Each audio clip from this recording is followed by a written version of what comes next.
as Kate said, I've been at Atlassian for a little bit under a year, and had a background of recruiting at Google for about 2 years. So when I started at Atlassian, I was brought on with the mission of recruit participants for anybody that wants participants, really anybody that wants to talk to customers, to non-customers, not just researchers, not just designers, anybody. And so I just want to talk a little bit about my journey here at Atlassian and what we learned from that and where we're planning to go from here. So as I said, at Atlassian, oh, it's not working. Let me just go into my, oh, there we go. At Atlassian, there's, at the time that I started, there were about 3,000 employees, around 15 researchers, then designers, product managers. These are guesstimates. How many people do research? We had no idea. We didn't know what we were getting ourselves into. And then there was me recruiting participants. And Kate obviously running the Research Ops team, which at the time was just us two. Later we did get another person, Vanessa, who I think is on the call as well. So that was really it. We didn't know what to expect. Luckily, we weren't really starting from scratch. I did have some predecessors who already set up a panel, research panel of people who were interested to take part in our research. So I was really lucky that that was there. That was about 30,000 people in there at the time. And that was living in Qualtrics. And soon we started getting some other tools like Tremendous for our incentives for thank you gifts, which is great. We're still using them. And we started getting a few other things in place, like a small recruitment vendor in the US and Respondent to specifically recruit for non-participants most of the time. So luckily that was already there.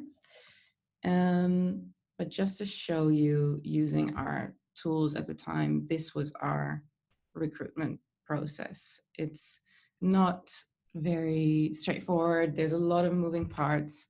With Qualtrics, there was a lot of, the data lived in Qualtrics, but there was a lot of exporting out of Qualtrics into spreadsheets, back into Qualtrics, then into Calendly, doing the research sessions, then doing our thank you gifts in Tremendous.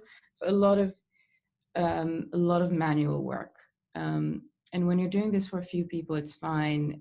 But once it starts adding up, it gets really, really time consuming because it's just so manual. It's not even the difficulty of finding particular types of participants. We're not even thinking about that yet. It's just all the little moving pieces. So that really led me to my first learning when I started something that I hadn't really anticipated, because fun fact, I'd also worked at Qualtrics for a short time. So I thought, hey, we've got Qualtrics. I am ready. I can do this. I know how to use this, but it's not necessarily made for qualitative research recruitment, as you can see in that chart. As I said, lots of moving parts, very manual. It's a great tool for quantitative research, for doing surveys. It's really fantastic. And I still haven't found any other product that does screener surveys so well, because you can put so much, just so much logic in there and screening out and all these sorts of things. It's really great for that. And they were actually really, really good with trying to help us set it up so that it works for us. We worked for a while with one of their people on the team who really thought with us. We explained the whole process to him, what we needed, and he really did his best. But even then, we didn't get where we needed. Maybe if we would have had an integration with a CRM, it might have been different. I've been hearing some people now talking about having an integration with Salesforce, but we didn't have that. So it was just really tricky also, even to track who had taken part in the study, who was recently reached out to. Unsubscribing is a little bit tricky because if you create a new list, which is what we had to do a lot, it would unsubscribe somebody from the small list, but not from the master list. So lots of things that we had to think about at the time. However, we did do a couple of other things while we were at it, because we did still want to keep improving our participants' experience. So we started offering something nice, which were swag boxes, so that people who weren't necessarily interested in cash, because a lot of our customers are enterprise customers, they could get some nice swag. So I'll just show a little video of what that looks like with lovely Kate. Hopefully that works.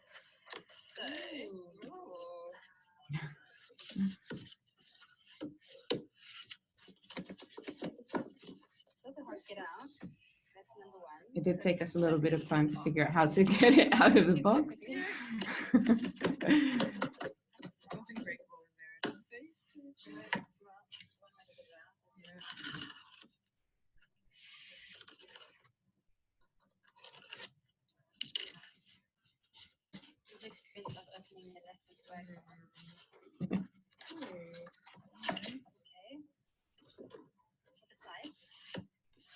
Beautiful. That's very pretty.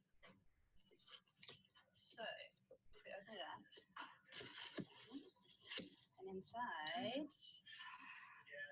how nice. We have stickers.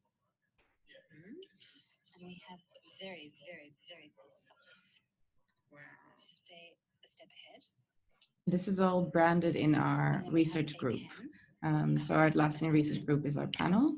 So it's all specific branded for that. And we have a t-shirt.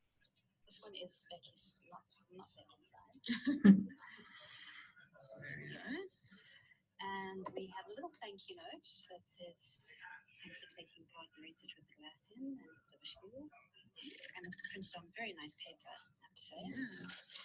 That's beautiful. And then we have another pen and a very nice moleskin journal. And that's, I think, a very nice swag box.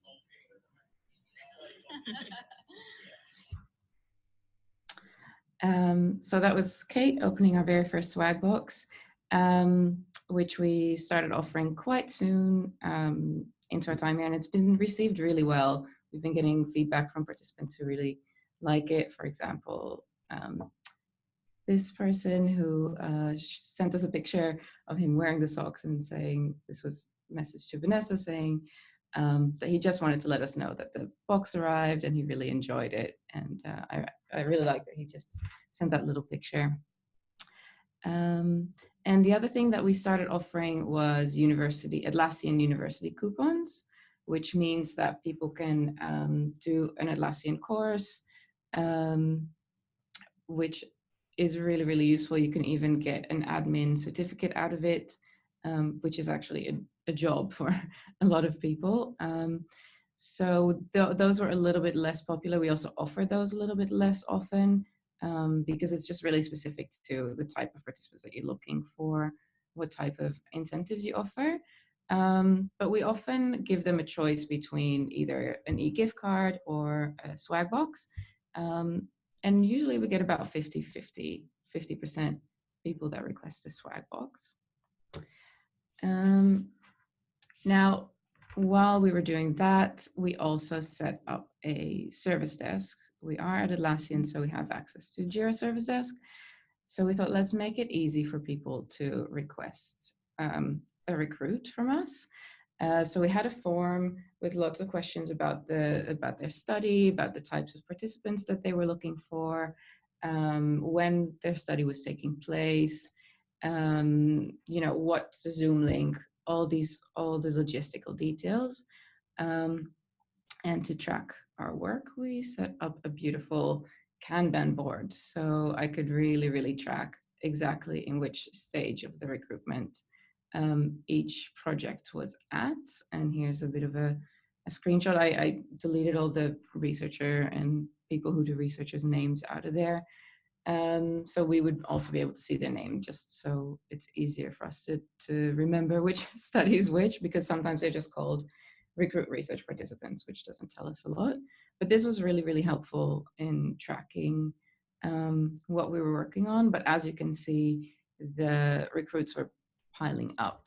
We were getting more and more requests. We started to talk at team meetings, designers team meetings, grad Atlassians. It's a program that they do at Atlassian with graduates, recent graduates. They come here. So we started doing talks there and spreading the word. We sent out a blog. Little did we know what we were getting ourselves into. It started piling up, and soon we were in full flight. I don't know if you can see, but there's a man there trying to fix the plane while he is flying it. We were truly flying well over the Atlantic, trying to fix the process. As I showed before, it was very manual. So with all these different moving parts, pretty soon all I was doing was recruitment. And I didn't have much time to do anything else, like focusing on what types of swag we can offer, or what would be a better tool to use for the actual recruitment process. I was just recruiting. Are there any questions up until this point? I've been seeing the chat light up a little bit. There have been actually quite a lot of questions, Sarit. Okay. Let me go through a couple of them. I've answered a few of them just because I have some knowledge around this. But I think that they're kind of interesting ones to talk to. The main one is talking about how SwagUp sends stuff around the world for us, and the question of choosing between what you feel. Do people prefer swag boxes over an e-gift card? Has there been any feedback on that? And the cost difference between all those things. Yes. Oh, yes. Good questions. Cost difference. The swag box is worth $100, I think, per box. So it's actually pretty much the same as an e-gift card. I think we probably pay a little bit extra for the shipping, but that was all prepaid ahead of time. So I can't remember exactly how much it was, but it was pretty reasonable. And SwagUp have been really, really great. So basically we have a shared spreadsheet with them. What we do is, if somebody would like a swag box after their study, after taking part, we send them an email just saying thank you for participating, just asking them for their address, phone number, whatever is needed to ship the box, put it in that spreadsheet, and SwagUp sends it right from their warehouse. They can send it pretty much globally. There are a few countries that we've had a few issues with, mainly in Eastern Europe, who have had some issues where you have to pay to get something shipped into the country. So for those countries, we've now asked SwagUp to just give us a heads up if that might be the case. So then we'll offer an e-gift card instead. And what was the other question? I forgot. It was, I think you've covered most of it. There's one here. Do you have any ideas for global gift card incentives? I'm aware of Tango Card and Ethnio, but are there others? Yes. So we use Tremendous for that, which are great. That's global again, because all our research really is global. We don't really recruit based on country. So they've been really, really good. If there's some countries that they don't have specific e-gift cards for, I think they do a PayPal transfer or some other type of online money transfer. But they've been pretty good. Sometimes there have been some issues of people not receiving an email. It might have gone to their spam, or maybe their work email doesn't accept all emails. But that's been very few and far between. Most of them just go very smoothly. And they're very responsive. As soon as there's an issue, they're always quick to help out. So I definitely recommend them. I remember us having an interesting conversation when we were setting this up about whether we gave the choice of what kind of swag to send to the researcher or the choice to the participant. Yes, yeah. And we've been doing both, really. Sometimes it's the researcher, but the researchers And the people who do research are often reluctant to not offer a cash alternative. So usually it will be either or. So either we offer the e-gift card and then we give an option of something else and let the participants choose, which I understand. The swag is also actually really useful for people in government that can't accept monetary gifts. Sometimes they're okay with receiving swag as well. So that's what it's useful for too. And yeah, not everybody is a huge Atlassian fan, of course. So not everybody loves swag. So then a cash equivalent is just as good, or a merchant e-gift card is really good. And the university vouchers for people that are really, in really high income jobs, they don't really care about $100 or $125. But being able to do a course online for one of our products, because not all our products are very easy to use, can be really, really good. But as I said, they haven't been as popular. Last question before we dive back in again. I remember also some of the learnings I had from you around the wording that we use, and some people might have noticed we don't talk about incentives, that we keep talking about thank you gifts, and that's been a bit of training for Sarit to drill that one into me. Why do we use thank you gifts? Yes, this was what was drilled into me at Google. It was very much a legal thing. We really don't want to give people the impression that they're employed by us. And I personally also just think it sounds nicer to say, oh, you're going to get paid for this. It's not a job. It's really a thank you for their time, just to reimburse them a little bit for their time. Maybe if they have to travel to come into our office or something like that. That's really what it is. It's a thank you, and we're not paying them. I guess we are incentivizing them, but a lot of people don't really take part in research because of the money. Some do, but a lot of them really just are interested in learning a little bit more about what we do. It's kind of an insight into how Atlassian works, or previously at Google, how Google works. So I think just the word thank you gift just sounds a lot nicer. But from a legal perspective, that was drilled into me at Google. I know there's a few ex-Googlers here in the call as well. I'm sure they recognize that too. Great. Well, that's the end of questions. Jumping back into the airplane in flight. Oh, yes. Yes, the airplane was in flight. And as I said, the requests started rolling in. We had to increase our SLAs. First, we said it's about 1 to 2 weeks to do your recruit. Usually it was quicker. Quickly, it became 3 to 4 weeks. We couldn't keep up. We got Vanessa on board at this time, which was great. She was a really quick learner. But still, we just kind of kept feeding that beast, basically. So this led us to our next learning, was that by creating that ticketing system, it really became, people really started to view, or it felt like people really started to view it as a service. Like when you put in a ticket with your IT help desk because you need your computer fixed, or you need access to a software, that you put it in, and a couple of days later you have it, or the next day. But really, participant recruitment is a lot more nuanced, and I always like to remind people it's a collaboration between you, the person doing the research, and me, the person doing the recruitment, because you, the person doing the research, you know much more about your product, you know much more about your participants, your users, than I do, because I cover this whole company. There's 16 products here. I'm never going to know all about it. And even if I do, you know exactly what you're trying to research. So I need your help. So if I create your screener, I might, need some help from you to work out how we ask certain things. I often don't know if a particular product, for example, has admins and end users, or if it's just everybody in the same boat. I need to learn these things from you. So I will be asking you questions. So if you go on holidays, if you put in a ticket for a recruit and then you go on holidays, I'm not going to be able to do very much for you.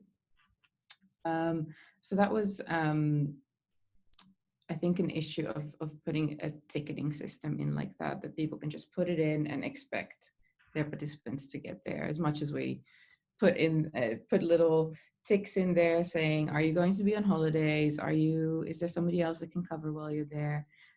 We also need you to approve the participants that come through. So we give you a list of responses, and I'm not the best one to select who should actually take part in your study.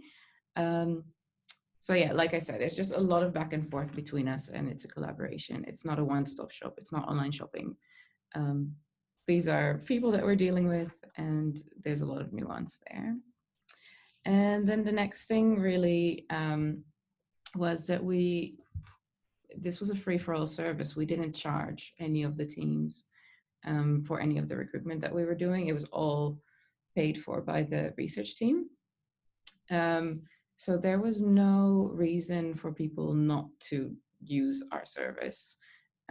Really, if they wanted to talk to people, they just needed to put in a ticket, like I said, and off we went. We went off looking for your participants. It might not take 5 days anymore. It might take 4 weeks, but people were actually okay to wait that long because they were still getting them. The problem was that not everybody is a researcher, and not everybody has that experience or has had the training, and we just ended up professionalizing everything. So we gave really good quality participants to people who weren't doing very good quality research, and that's just not great. We don't want to give that experience to our participants, to people who put their time and effort into talking to somebody here, and then the experience isn't great, or what the time that they're offering really isn't doing much to help improve our products. We were hearing stories of interview sessions really being more of a demo, or people just telling each other, the researcher or the person doing the research and the participant just telling each other how much they love each other and how great they both were. But you're not getting very much from that. So we don't want to waste anybody's time, and we also don't want to waste our own time. But as you could see, we were very busy. We didn't want to, to start. We didn't want to continue getting all these really good quality participants and spending our time. For research, it just wasn't the right quality. And some other things started happening. For example, people requested really high amounts of participants, like up to 20 participants for usability sessions, which often isn't necessary. And then after maybe 6 or 7, they started realizing that they weren't really getting many new insights and just wanted us to cancel the rest of them, which we don't like to do. Again, these are people that we're dealing with, like in my title, they're not Petri dishes. We don't want to just get a bunch of people and then cancel them if we don't need them anymore. We really want to be very careful with who we reach out to and how often. So yeah, that was a couple of things that we were running into at the time. And the reference I used before, we just kept on feeding the beast. At this time, we were learning these things, but we couldn't really do anything. We couldn't say no because Vanessa and I are not researchers ourselves. So we couldn't tell people about the quality of their research. We couldn't advise them on methodology. That's not our job. So Kate really liked to use this analogy of the beast of the Little Shop of Horrors. You just feed it and it just gets bigger and it just wants to eat more and more and more. And it was unstoppable. And then Sarit, I'll hop in there because I remember us often going, feed me, Seymour. constant requests coming in. I need to rewatch that movie. It's been a while. So yeah, it started getting out of control. And we started talking to research leadership about this. Lisa, who heads our R&I team, knew about what was happening. And obviously this wasn't how she wanted to spend her resources either. So what we started doing was we started doing daily stand-ups, or almost daily stand-ups with Vanessa and I in the room, and usually Lisa and maybe one or two other people from our leadership team in research, to go through the new requests every day and to see was this actually worthwhile to spend our time on recruiting. And we started to say no to some requests, which was tricky to do, because people always have a good reason to do what they want to do. And up until then, we'd just given it to everybody to start saying no to people. It's not always easy, but we did.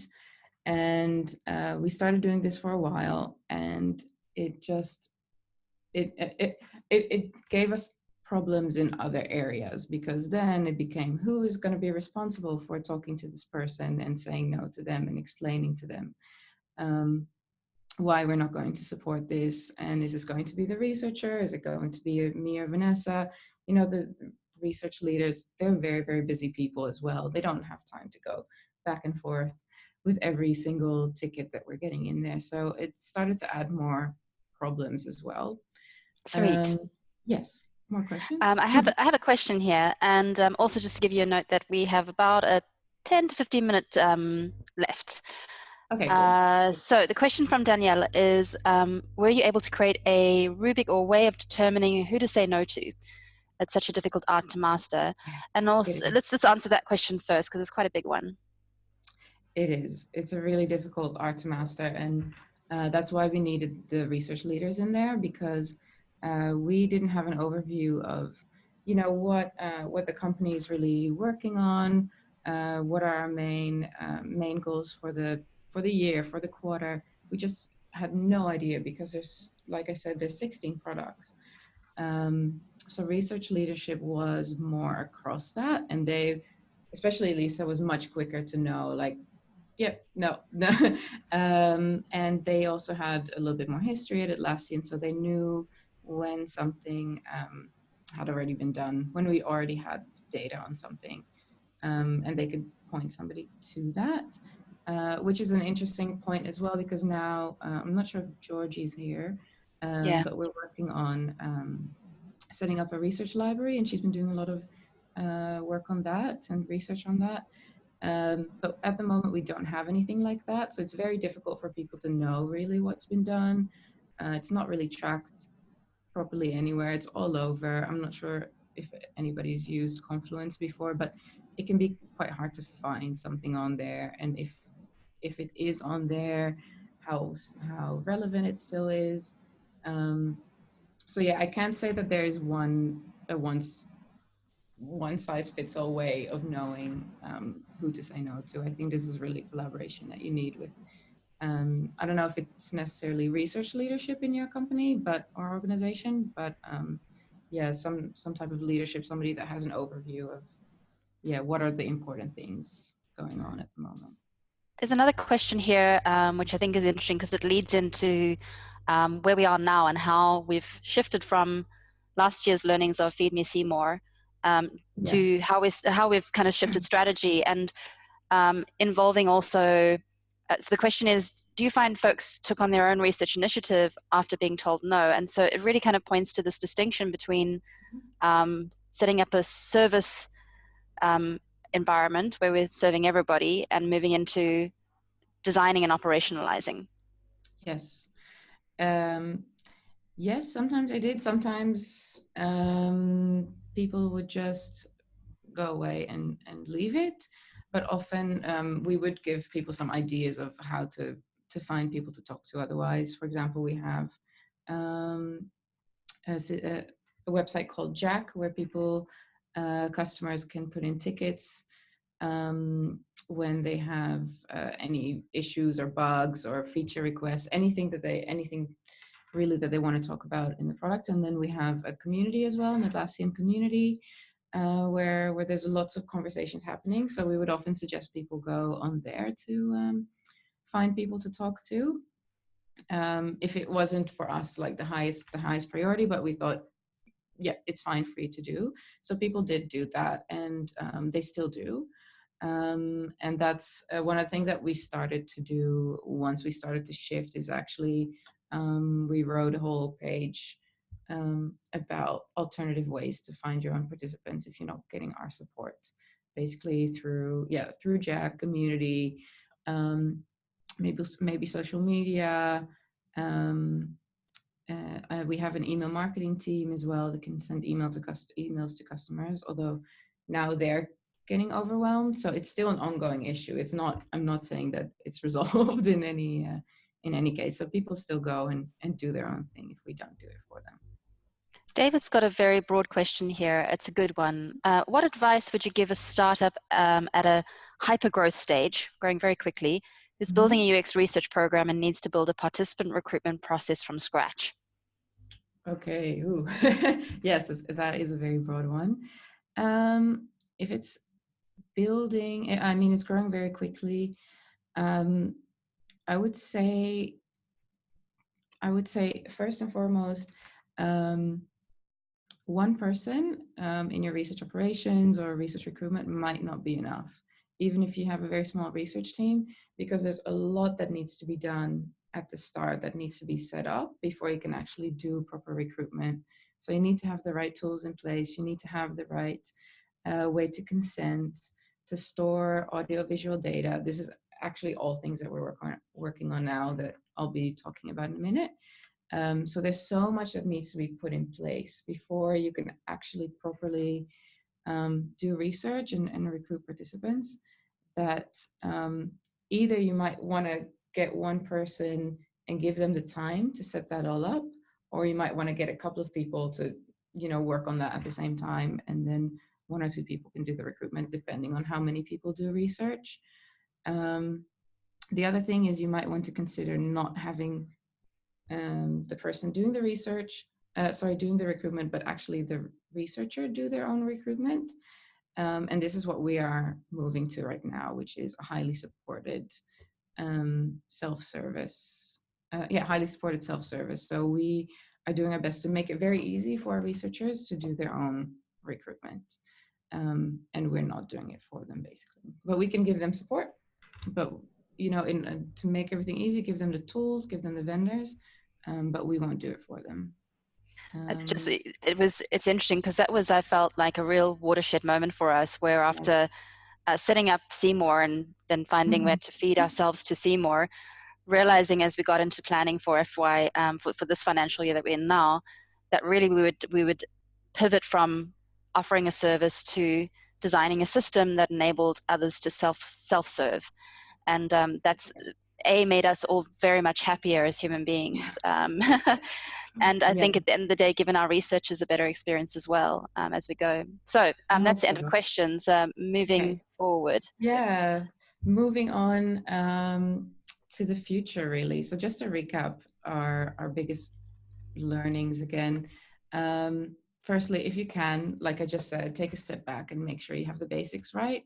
You have them in place, because if you don't and you start fixing that plane while it's in the air, you're going to get very overwhelmed very soon. And it's not just the participants that are people, but also the recruiters and people doing the recruitment that are people. So you want to keep them happy as well.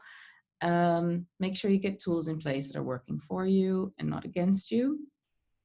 And then always clearly communicate to stakeholders that it's a collaboration. It's not a one-stop shop. And be careful when you're professionalizing research. Think about ways that you can put quality checks in place. Like I said, it's not a one-size-fits-all. You might get creative with that, but work with leadership, work with researchers who do know quality research. If you're not a researcher yourself, think about that. I think those were our main learnings from those past, I think it was 8 months or so. So like Kate said, we started doing those stand-ups, and our leadership started realizing that this just wasn't the way to go. We were wasting a lot of our research resources. So we have taken that step back now, and we'll be making sure that we have our basics in place, which, it's really almost a year too late. We needed to learn all this to be able to take that time. And our research operations team has grown a lot, so we have a bit more space to do that too. So now our current KR is, or at least my personal KR, and for a few of us on the research operations team, is to make sure that our research work is done in a manner that respects the privacy and the time of our research respondents. And so we want to make sure that all the tools that we have and all the processes that we have support this. Maybe I should clarify a little bit more about how we're doing, how we've taken a step back, but I think I just went into it. It's that we have moved back to the highly supported self-service. We're not fully there yet. It is a little bit uncomfortable now for everybody. We don't have answers for everybody. We don't have all the tools in place yet, but we're working on it. So we're not supporting everybody anymore. We are moving back to supporting some people, but they will go through quarterly planning with a few of our researchers and go through all the research that they have planned for the year, because they don't have an embedded researcher on their team. And so their research will be checked by these actual researchers, and they can tell them, yep, this is the right methodology to do it, and these are the right participants to look for. And Vanessa will be able to support those. So that's really our KR and our vision for this year. And I just mentioned the highly supported self-serve model. We're moving our panel to user interviews. Fingers crossed. We're just working out the last contract details, but that's a platform where we can put our panel in, we can do the recruitment right from the platform itself. So our researchers can access that directly. They don't need to go through us to get their panel participants. And our panel participants are just really good quality. And then secondly, we want to make sure that we have that suite of tools, vendors, but also guidelines and templates for people to be easily able to recruit themselves, both for researchers and the people who do research. And that's not always the same. So we don't want everybody to have access, for example, to our panel, because we do worry about overfishing. So we do want our panel to really be used for the best, the highest quality research.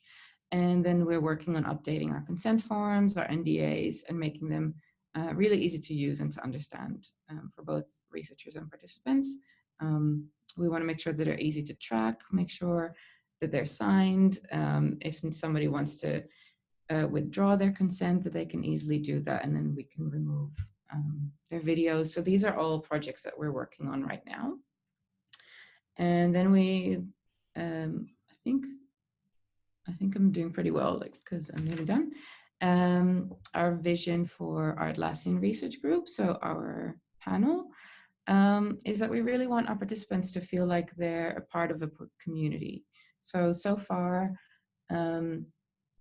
we haven't been very good at that because, as I said, we were, trying to do everything at the same time. So unfortunately, they've been neglected a little bit, and I feel terrible about that. So we want to make sure that they feel like they're part of a community, that they stay engaged.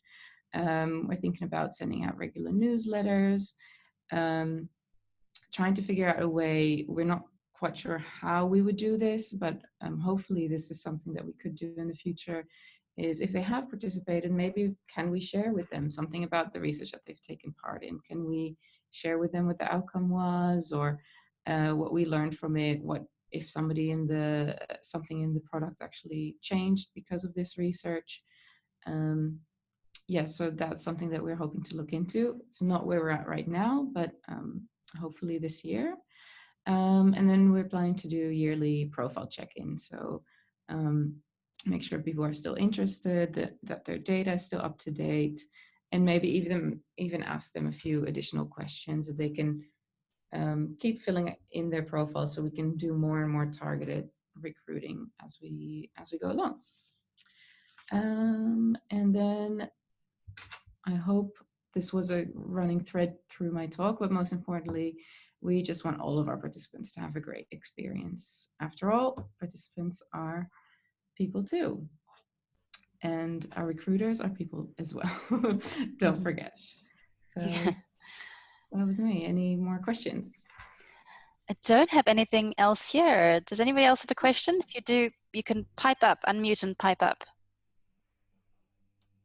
Otherwise, we'll hand back to Lou and we can go into, we've got kind of 10 minutes for anything else or into breakout rooms. Here we go. Miranda asks, how do you share participant lists and recent outreach lists with protecting PII, while protecting PII? And how do you make sure that when other team members go ahead and contact people on their own, they aren't contacting recent contacts? Oh, did you just hit the nail on the head? Yes, the $1 million question. Yeah, I can't say that we have the answer for this. We are working on it. Let's say that. So sharing participant lists, we want to be really careful with who we share those to with. When we were doing the recruitment through Qualtrics, for example, when we get the responses in, we always anonymize those. So we took the email addresses and names out of there, or at least the last names out of there, especially when sharing outside of the research team. And yeah, always make sure. So that did add an extra bit of complexity, because when then we went back into Qualtrics, having to invite these people, we had to look up their email addresses again and do this whole mashup. So it's not super easy, but it is very important that we are very careful with their data. And we're trying to spread the word, like in this guidelines page that I wrote for people who do research, is be careful with their data. Don't post email addresses and names and company names and job titles on company-wide Confluence pages, which does happen, and it was okay for a while, but now that we're in GDPR and other legislations, we really want to be careful with that. So yeah, and then how to track. Oh, sorry.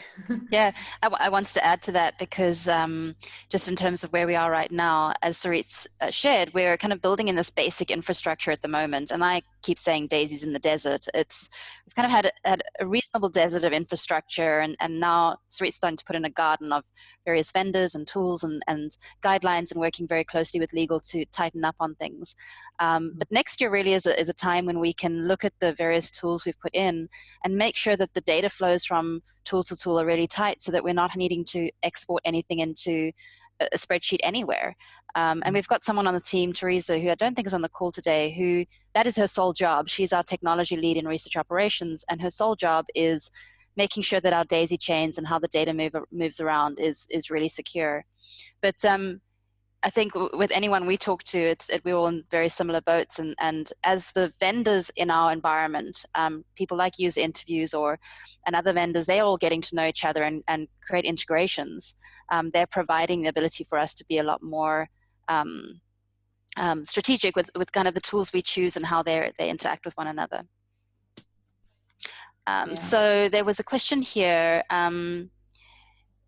In your opinion, does the success of a research program depend on an internal homegrown panel, or can you rely on external panels? I think you can. I don't think it relies on an internal panel. It really depends on, what your product is. For us, most of our research is with people who use our products, and they are just a little bit harder to find if you don't have your own panel. But I definitely think you can use external vendors. We use external vendors as well, and have had really good results with them. So I don't think you necessarily need to have your own panel. I think that's that's my answer. All right, looks like that's the last of the questions. Lou? Yes. I have a couple things. First of all, I want to thank Sarit for joining us today. That was a lovely, fantastic session. And thank you all for the questions. Those were great. Yes. I love how we can somehow have a dialogue over multiple continents and time zones, both through text and verbally, and it works. It's really pretty impressive. A couple announcements really quickly. One is that you all, or many of you are going to ask, is this recording going to be available? And even though I said it would be, and they always are, I'll say it again. We'll email you when the recording is available, likely tomorrow. And we'll also include the chat session. And Sarit's been generous enough to let us at her deck. So Sarit, let's make sure we get that from you before we all disperse. A couple other announcements. I want to mention, some of you may know that we're putting on a third conference, and because so many of you are research people, you really will want to know about the Advancing Research Conference. I just put the link in the chat window. It'll be in New York City, March 30th through April 1st. We think it's time for a new type of conference for researchers of all stripes in the United States. There's some great ones in other countries like Strive and UX Insights and so forth. I think it's time for one in the USA, and we're taking the plunge. And many of you have already been very helpful in terms of both being one of the 700 plus people who answered our survey to help drive the research in terms of programming, and to be one of the 230 odd people who pitched a proposal. And we're working on programming that right now. One other, and I'm always happy to answer questions about that. Another announcement, the next Design Ops Research Ops monthly video conference will be on November 21st with a really interesting person, Bob Baxley. Great experience coming at this more from a design ops perspective. I know a lot of you know Bob, and if you don't, you should. And this is a great way to get to know Bob. So we have a few minutes. I think for those of us who are willing to stick around, we should break up into a few different rooms of, let's say, 3 or 4 people. I think we'll try 4. And we have something for you to awkwardly discuss together before we assign you to your rooms. And by then you can unmute, you'll want to do that. But the question that Kate came up with is a great one, and that is, what's your biggest research recruitment lesson or tip? Share that with each other, spend 2-3 minutes, try to get through it quickly, and then we'll reconvene and we can sort of share those with other folks as well. But the idea is to not just answer the question, but at least get to identify the people you're in this little breakout room with, so maybe you'll know each other from here on out. Sound good? Can I get a Yahoo? Can I get a thumbs up? Thank you, Sarit. All right, so you can unmute while I put you in breakout rooms. I'm gonna send you to your rooms, and we are gonna do that now.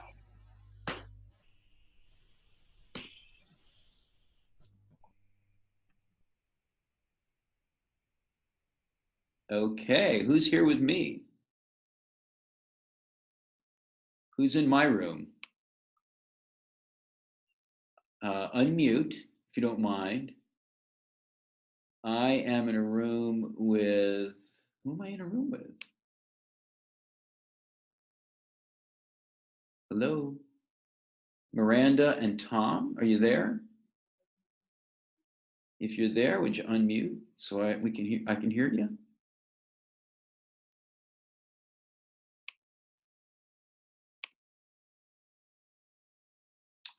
Miranda, Tom, are you there?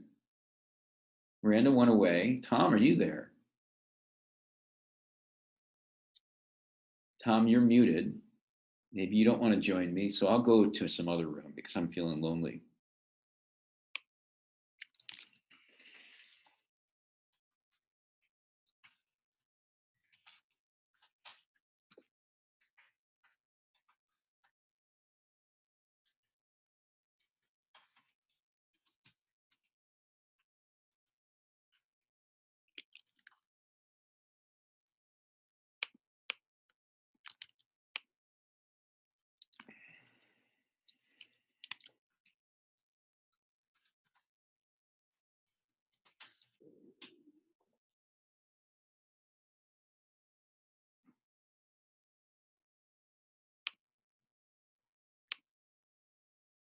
She's more like, she kind of handles recruitment at a little bit of a programmatic level. Okay. So like I'll coordinate the research. Hello. Hi, Rowan. Hi, Danielle. Nice. Hi. Nice to meet you. We're all colleagues too. It's kind of a fun breakout room here. Oh, really? Where are you colleagues? We were on Sarit's team at Google. Oh, great. So you have her in common. That's fantastic. Yeah. You know each other before now? Yeah. Yeah. So this didn't work at all. No, I mean, It's the luck of the draw. great. Yeah. I'll shut up. I'm pretty ignorant about the topic, so I'll just be a fly on the wall for a minute or two. If you'd like. We only have a minute left anyway. Yeah. So we're kind of doing it in a dual, like recruiting is done with like for a few projects a quarter with her. And then she also like helps run the like recruiting ops. So like anything like with the labs or setting people up with screener surveys, templates, that kind of thing. Yeah. And, like we in tandem work on different ops. Yeah. Yeah. That's Pretty cool. I think like my focus these past couple months has been building out a panel, like figuring out how to do that. So we're slowly building that out, but we don't have any of like we have like basic infrastructure set up, but there's so much to do, and like I'm also recruiting simultaneously, so it just feels like nearly impossible to like actually solve for something because I'm doing both at once, and like there isn't like a real understanding of the fact that recruitment is a full-time job, no matter how much like I'm like, all right, like I'm gonna put hours down for you, I'm gonna track everything I'm doing every day, like nothing really like is enough to be like I can't do both. That's really different service. Yeah, it's a lot. So I'm basically like, I guess like my goal right now is just build out a panel of people, because it's just getting pretty insane, like using just our like database to pull people for studies, and then like go from there, like just one step at a time. I feel like when I like first started, it was like I was trying to do it all and like set up all the infrastructure, but then also like do all the recruiting. Now I'm like, all right, I'm taking a step back. I'm gonna do like this one thing while onboarding like a few vendors to help us out, and then like we'll figure out like that's a great tip of vendors. Making use of them, like yeah, I mean like I wouldn't be able to like continue to do things if we didn't have them. I don't want to be rude, but I'm going to reconvene us all now. Cool, let's do it. All right, let's give this a shot. Well, I feel you, everyone. Startup live. You want add me back on LinkedIn and we can chat more about it. Yeah, let's do it.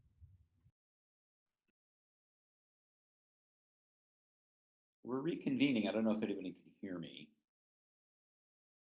We're reconvening in 41 seconds. If you can hear me, well, I don't know. I can't even see the chat window at the moment, so don't bother doing anything. Just stay put, and we'll give it a couple more minutes where we can reconvene and share some tips that we learned. We've got 21 seconds to go.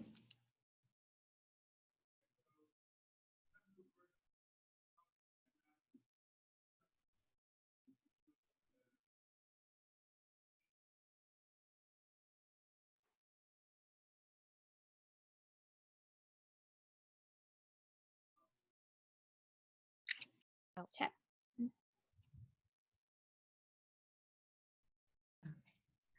I gotta run, but thank you so much for having me. Thanks, Sarit. See you later. Bye. Thanks, Sarit. Thank you. Lou, you're muted. Hi, everyone. I guess I have to unmute you all. Let me see if I can figure out how to do that. If you want to unmute yourself in the meantime, please do so. And if a couple of you would volunteer to share a tip or two that you learned from someone in one of the breakout rooms, that would be swell. Can I volunteer, Guppy? I loved your tip. Do you want me to say it, or do you want to say it? Yeah, you go for it. It's your tip. I think we were talking about, how did we start though? The tip, what? We were talking about complexity scoring. But it was stemming from where? Because we were talking about quantifying how many studies a recruiter could do per month. That's right. And then it's like, oh, well, can you handle, we're showing our muscles, can you handle 15? And but then I suggested, adding like a complexity score and offering points to, you know, if it's an international study, does it require translation? Is it easy for the participant to get to? Does there be a BART involved? I don't know, just all sorts of different criteria to be able to. And I love that because we use Jira, as Sarit showed, to manage and track the different service recruits that are going on. And that's really like story points. And so I've actually just made a note in my FY21 kind of possible projects. Could we set out, like, if it's an international thing, then it's like 2 story points, and if it's this, then it's 1 story point, and then calculate story points for each recruit and say, okay, well, this one is therefore going to take 3 weeks or 4 weeks or whatever, and know that also one recruiter could handle only so many points per month, really, and therefore it's much easier to capacity plan. So I love that. That's a great steal. Another one. I would say, hi, I'm Danielle. And I was talking to Rowan, and she mentioned this. I thought I would, and I agreed with it. Stepping back and really identifying if the work you're working on is as a service or if it's putting infrastructure in place. And often infrastructure is the multiplier. So finding vendors or finding ways of utilizing different tools and companies to help with the more service aspects. If you're solo in your organization. I think that's super wise. Hi, Jeanette, by the way. And Daniela. Everyone, but thanks all. How about one more tip? Any volunteers? Or something weird that you learned or interesting that you learned in the breakout room if it wasn't a tip? Well, I'll go. I told Sarit this, which I'm sorry she had to jump, but we lost sound. still. Uh-oh. It's back. Is it back? I don't know. Maybe it was my microphone. Anyway, we have not gone to the route of supporting the entire organization, all the PWDRs, and but we keep kind of getting these requests of, we need to do more customer engagement, and can't you support that? And so far we've been like, yeah, that's not research. And so Sarit's good tip was, yeah, don't do that. So it really was helpful to kind of know, even if we do choose to branch out, what the potential pitfalls are to look out for, and what landmines not to step into. Thanks, Jeanette. And I think we will wrap. By the way, Jeanette, I love your spider. Happy early Halloween to you. Awesome. Thank you, everyone. We'll see some of you November 21st. Some of you will see before then. Okay. A couple of weeks. That's right. Can't wait. Safe travels, Kate. Thank you. We will send the recording out tomorrow. Thanks again, everyone. Brilliant. Thank you so much for putting this together. Take care. Cheers.